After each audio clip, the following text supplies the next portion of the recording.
Hi hello வணக்கம். நீங்கள் பார்த்துட்ருப்பது கேட்குறது all in all YouTube channel and this is Priya. நம்ம இன்றைக்கான இந்த வீடியோவில் அவரைக்காயும் கொண்டக்கடலையும் வச்சு ஒரு பொரியல் எப்படி ரெடி பண்ணுறதுன்னு தான் பார்க்க போகிறோம்.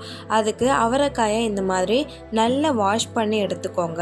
வாஷ் பண்ணதும் நான் வீடியோவில் காமிக்கிற மாதிரி நல்லா அந்த தோலை இந்த மாதிரி ஃப்ரண்ட் சைடும் பேக் சைடும் நல்லா இந்த மாதிரி பிச்சு எடுத்துக்கோங்க. நான் எல்லா அவரைக்காயிலும் அந்த மாதிரி பிச்சதும் உங்களுக்கு காமிக்கிறேன் பாருங்கள் எப்படி இருக்குன்னு.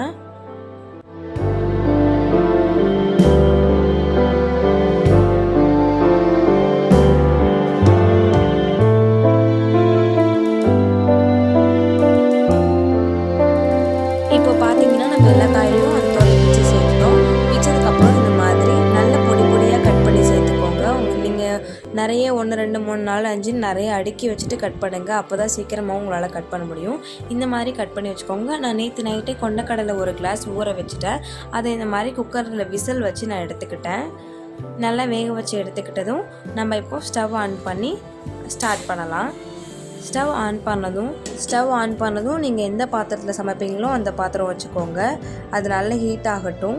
பாத்திரம் நல்லா ஹீட் ஆனதுக்கப்புறம் ஒரு 2 ஸ்பூன்லேருந்து 3 டேபிள் ஸ்பூன் ஆயில் வரைக்குமே நான் சேர்த்துக்கிறேன். எண்ணெய் காஞ்சதும் நான் கடுகு உளுத்தம் பருப்பு சேர்த்துக்கிறேன்.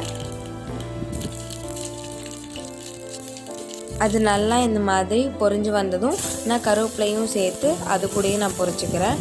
கடுகும் கருவேப்பிலையும் நல்லா பொரிஞ்சதுமே நம்ம பொடி பொடியாக கட் பண்ணி வச்சுருக்கேன் இந்த அவரைக்காயும் சேர்த்து நம்ம நல்லா வதக்கி விட்டுக்கலாம்.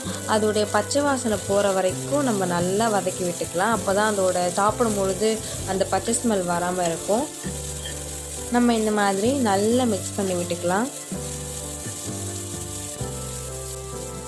அது சீக்கிரமாக வதங்கிறதுக்காக நான் லைட்டாக சால்ட் ஆட் பண்ணிக்கிறேன். சால்ட் ஆட் பண்ணி நல்லா மிக்ஸ் பண்ணி விட்டுக்கோங்க. அது நல்லா மிக்ஸ் ஆனதும் நம்ம மஞ்சள் பொடி லைட்டாக போட்டு அதையும் நல்லா மிக்ஸ் பண்ணி விட்டுக்கலாம். இந்த மாதிரி மிக்ஸ் ஆகும்பொழுது நான் கொஞ்சமாக தண்ணி சேர்த்து அந்த காயை நான் வேக வச்சுக்கிறேன். காய் கொஞ்சமாக வேகட்டும்.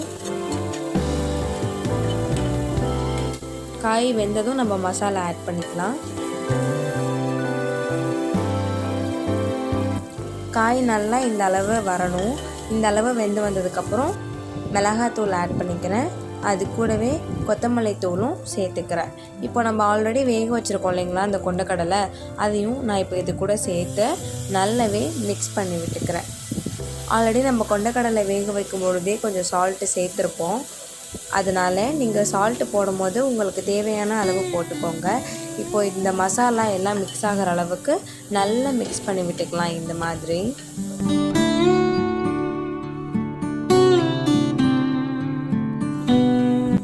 இப்போது நல்லா மிக்ஸ் பண்ணி விட்டதும் நான் அந்த மசாலாலாம் நல்லா அந்த கடலையோட நல்லா மிக்ஸ் ஆகிறதுக்காக நான் இன்னும் கொஞ்சம் தண்ணி சேர்த்துக்கிறேன்.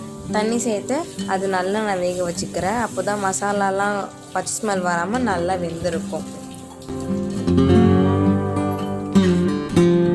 இப்போ அது லைட்டாக ஒரு பிளேட் போட்டு மூடி வச்சுக்கோங்க. இல்லை நான் குக்கரை சும்மா சாதாரணமாக மூடி வைக்கிறேன்.